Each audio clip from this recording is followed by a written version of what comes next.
Hey everybody, welcome to another edition of Gatekeepers. You know how I do, right? I always make sure that I have the person here who's got the keys to the castle, the one responsible for letting up the red velvet rope and letting you into this world. I am here today with somebody I've known since I was a little girl, but we may just save that for a whole other episode. The Senior Vice President, Talent Development and Inclusion here at NBC Entertainment and of course Universal Television, my dear friend Karen Horne. Hey, hi, Denise. How are you, I'm well, honey? thanks. How are you? I am amazing, and I'm just, just like I was saying, we've known each other since we were little. Yeah. And did you ever think that as a little girl, you would have these dreams that now you're here, NBC Universal, corner office, Senior Vice President, did that ever come into your mind?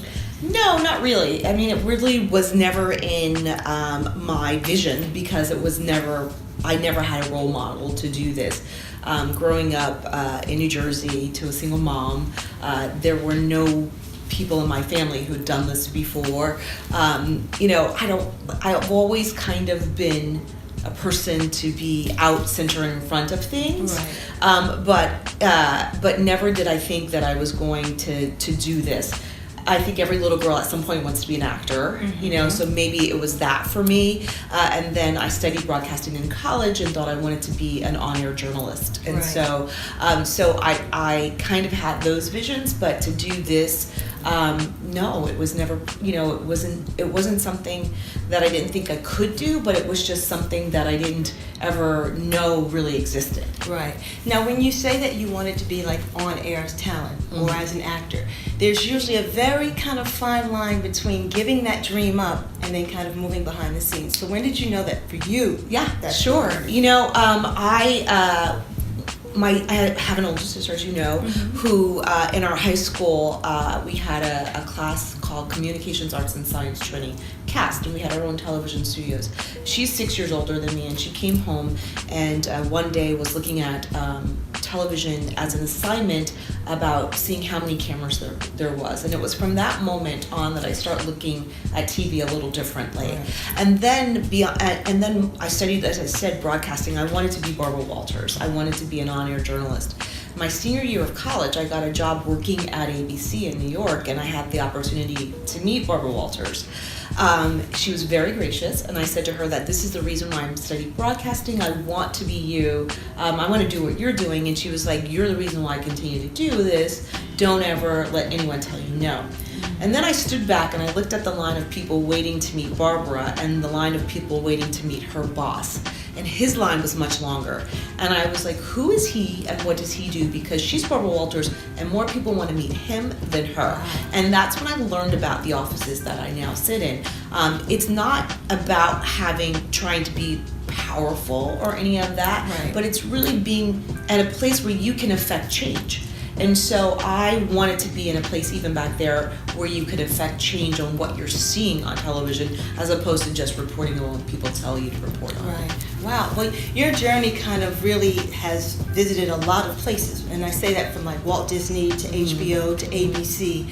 What do you think was the takeaway from each of those places that kind of got you here at NBC? Sure, I think you learn something at every place that you are that helps you be better at where you get to eventually. Right. So, at every stop of my journey, I thought that was going to be my final destination.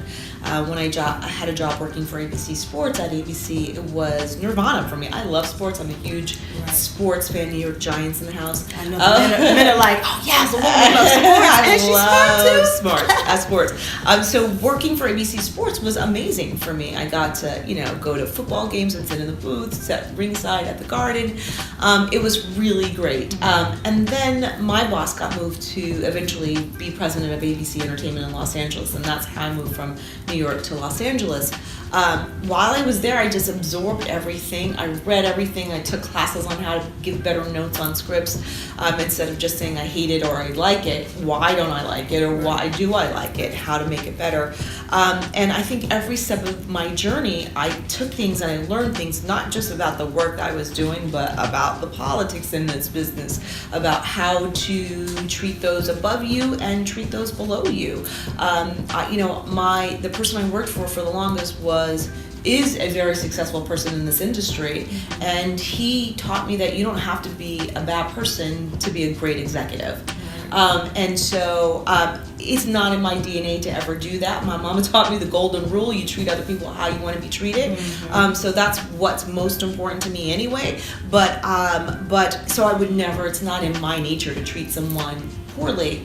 But I also know that number one, you get more flies with honey. Absolutely. So I want people to work with me and for me, and I want people to know that you can be in this industry and be a good person. There's one thing here about NBC Universal is that there are a lot of women in very high positions. Yeah. And did you see a lot of that coming up? No, absolutely not. There was when I started as a receptionist on an executive floor, and there were no women in the high ranks of those executives. And then one day, there was a woman executive moving on the floor, right. And all the discussion was about her, how she is, how she treats other people, and it wasn't the same conversation that you'd ever heard about any guy moving to that floor. And I knew then that it was different for women than it would be than it would ever be for men. Right. And no, there weren't a lot of executives when I was coming through the ranks. When we moved to Los Angeles at ABC, there were more executives who were women, and one particularly who was the head of comedy development at ABC, who was a woman of color, which was really cool. So that is kind of. And growing up, there wasn't a lot, or coming up through the ranks, there were not a lot of women as role models.